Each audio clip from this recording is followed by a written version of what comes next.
I had so many ideas for high-end home decor dupes in my last video that I didn't get to share them all, so today I have several more DIY dupes to share with you. Several months ago in my upstairs hallway, I had created this little corbel shelf and I added a moss mirror that I had also created a few years ago. While I love the look of this, the mirror just keeps falling off of the hooks and I don't want it to end up breaking.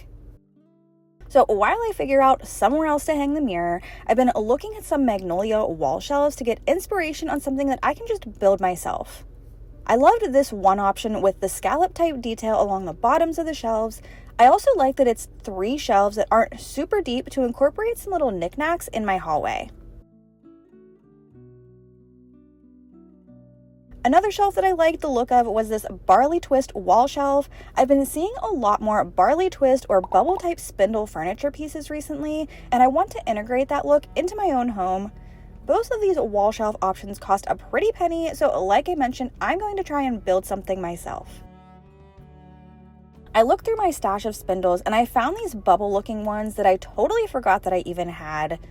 Some of them are a little bit more weathered and age-looking than others, and at first I wasn't sure how many I was going to need, so I grabbed all 8 that I had. But first I need to clean them up. They were pretty dusty and filthy from just sitting in my craft room and from moving between houses. Now, to give the spindles a more uniform look, I'm using a gel stain. This is thicker than traditional stain, and it will help even out that uneven coloring.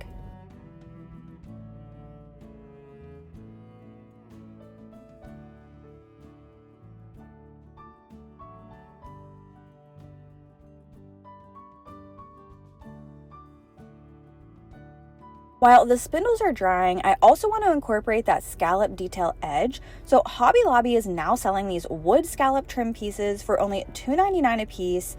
I grabbed all 5 pieces that they had left in stock when I went to the store, but I only ended up using 3 for this project. I had to cut them down a little bit to fit on the shelf length that I had needed for the hallway, and I also wanted to keep the scallop detail whole without having to cut one of those scallop pieces in half. This helps it look more high-end and professional.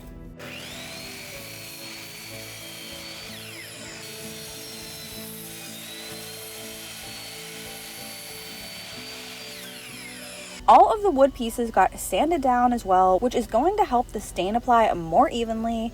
If you don't sand down your wood before staining it, it could end up turning out pretty patchy looking. I also sanded the scallop trim down as well, just to make sure it all has a nice smooth surface. I didn't show it here, but I did round 3 of the edges of the shelves, which I've shown plenty of times on my channel, but you just use the sander to go back and forth over the edges to round them over. You could also use a router with a roundover bit, but I'm good with just using my sander to do this. I used wood glue and finishing nails to add the scallop trim to the fronts of all of my shelves.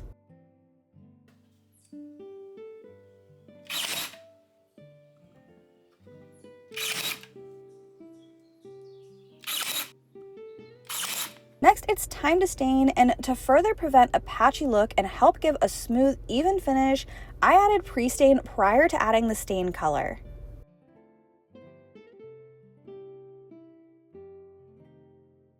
I'm using the same gel stain used on the spindles. I was a little bit nervous doing this. I've only used gel stain on bare wood one other time, and it turned out super dark. I wanted to still be able to see that wood grain through the stain, so I put a pretty thin coat of the stain on using a foam brush, and then I wiped off any excess right away.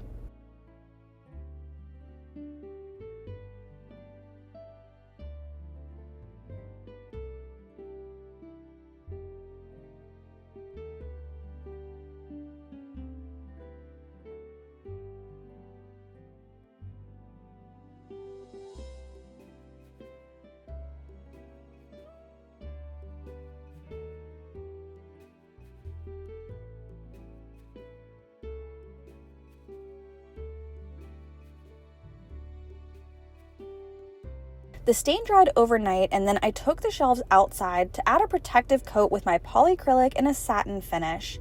And I put 2 coats of the poly on both sides of the shelves.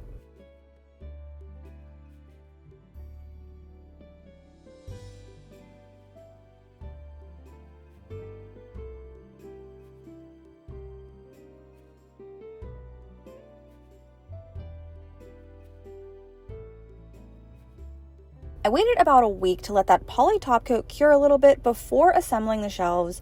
That's not necessary, but it does help prevent any chipping or imperfections in your project. So next, I drilled a hole for the spindles in each of the shelves. If you add painter's tape to the wood before drilling, it helps prevent any splintering and gives a nice clean finish. The middle shelf I drilled all the way through, but then the top shelf I only drilled on the underside, and then the bottom shelf I drilled the top side. That way the top and the bottom of the shelves would stay solid.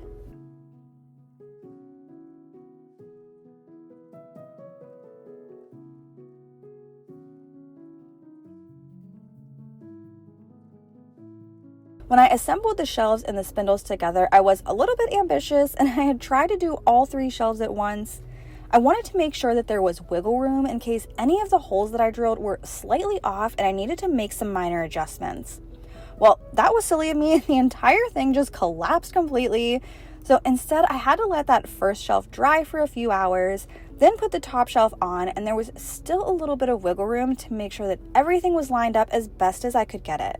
I was terrified to flip it over later that night in case something wasn't quite dry and it just collapsed on me again, but of course Josh was there cheering me on the whole time.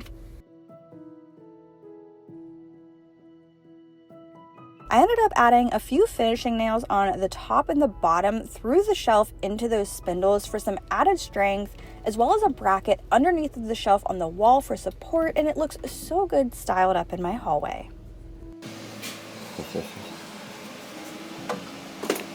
Look at that. Oh. Perfection. High five.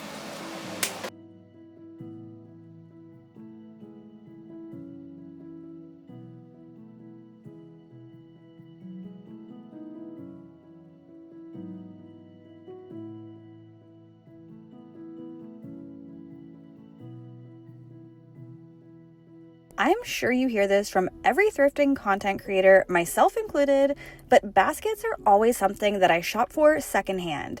They can get quite pricey at retail stores, but you are sure to come across some unique or even staple baskets at the thrift store.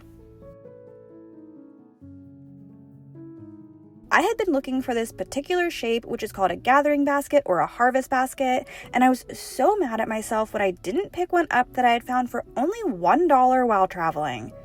But then I found another for a little more at $4, still a great price, and ever since I have been seeing these harvest or gathering baskets all the time at my secondhand shops. If you buy this style of basket brand new, you would pay a lot more. I've even seen some secondhand ones on eBay for well over $100. But I simply styled this up under the new shelf that I just made with some faux tulips for springtime. You could also add birchwood or other wood logs to the basket in the fall and the winter for a more cozy look.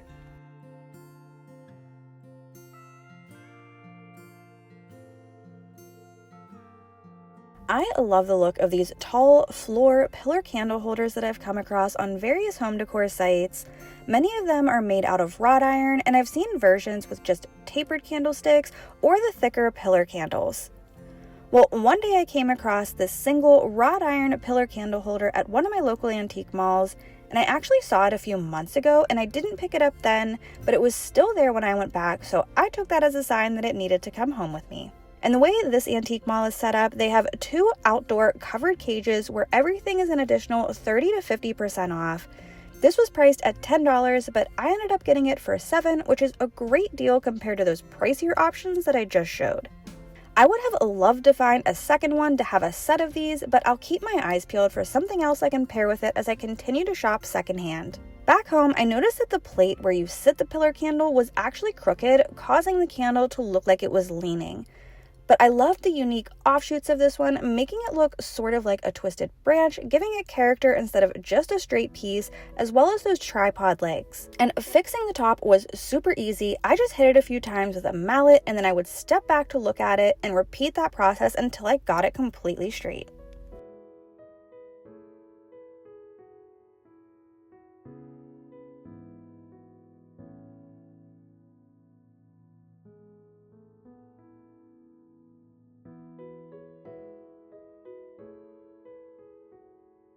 This next project is a Pinterest dupe and is super simple.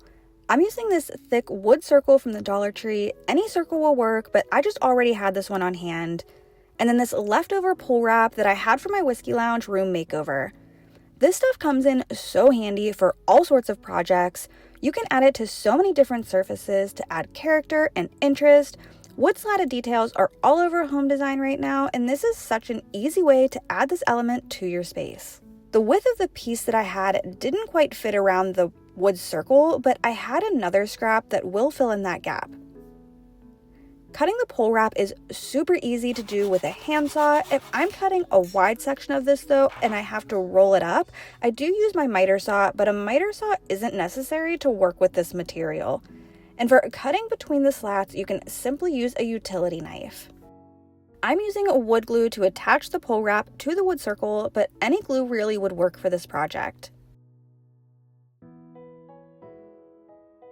On the smaller piece, I couldn't get it to stay where I had needed it to using the wood glue, so I let that first section dry a little bit and set up, and then I came back with my super glue and accelerator to instantly hold that piece in place.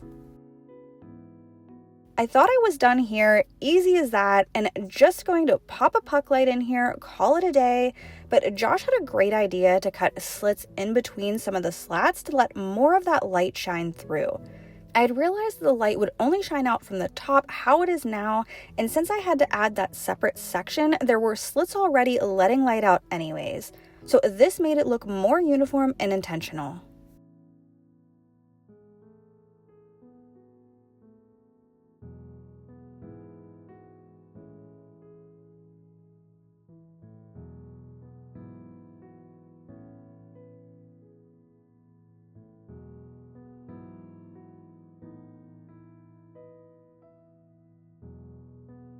I found this really cool brass tray while thrifting that looked handmade with those imperfections and edges that weren't uniform, and the lamp fits perfectly inside of this and provides that new meets old world style that I am going for in my home.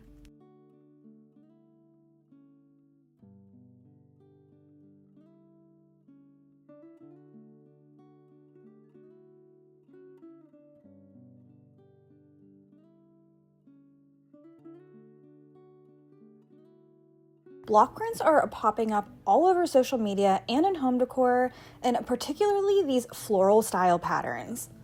I like the look of this brown distressed print planter from Magnolia, and I had the supplies to create something similar using a white IKEA planter that I had and some napkins.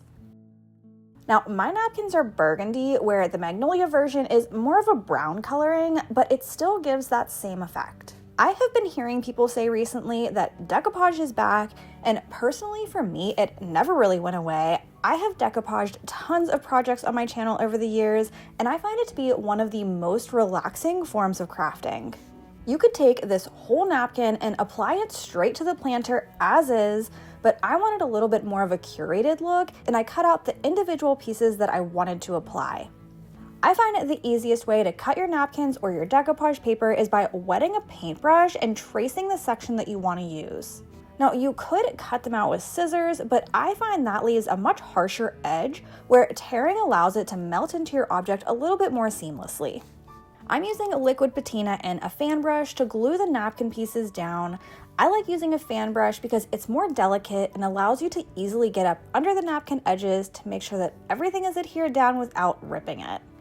Now, this is not dishwasher safe, so putting a real plant in it, I'm going to have to be careful when watering it, but you could use a dishwasher safe Mod Podge to protect that surface.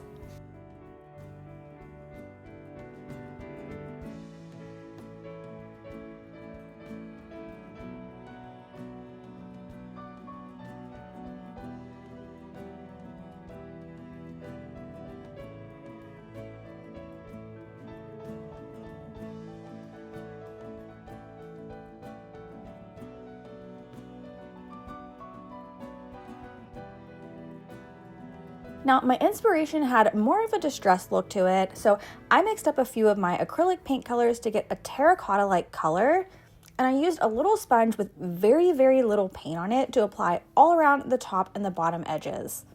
I also added a little bit of a speckled look around the rest of the pot to make it all cohesive.